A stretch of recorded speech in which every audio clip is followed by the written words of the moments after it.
দেখো বন্ধুরা, এইরকম যদি আমাদের মাল্টিপ্লিকেশন থাকে আমরা খুব সহজেই কিভাবে করতে পারি। এখানে একটু খেয়াল করো যে এককের ঘরের সংখ্যার যদি তুমি যোগফল করো তাহলে 10 আসছে, এবং দশকের ঘরে ঠিক সেম সংখ্যাগুলোই আছে। 4 আর 6 10, 4 আর 6 10, 8 আর 2 10, ঠিক আছে। ঠিক এরকম সংখ্যাগুলোর কিভাবে আমরা মাল্টিপ্লাই করতে পারি।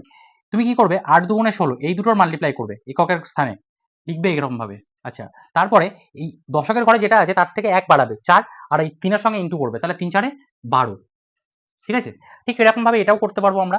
4 6 24, আর 4 5 20, 4 এর উপরে একটা নাম্বার কত 5, তাহলে 4 5 20। এটাও আমরা কিভাবে করতে পারবো, 4 6 24, 6 7 42। তোমরা আমাকে একটা কমেন্ট সেকশনে জানাও যে এটার ভ্যালু কত হবে। এরকম ট্রিক্স যদি ভালো লেগে থাকে তাহলে চ্যানেলকে সাবস্ক্রাইব করো এবং লাইক কমেন্ট শেয়ার করতে ভুলবে না।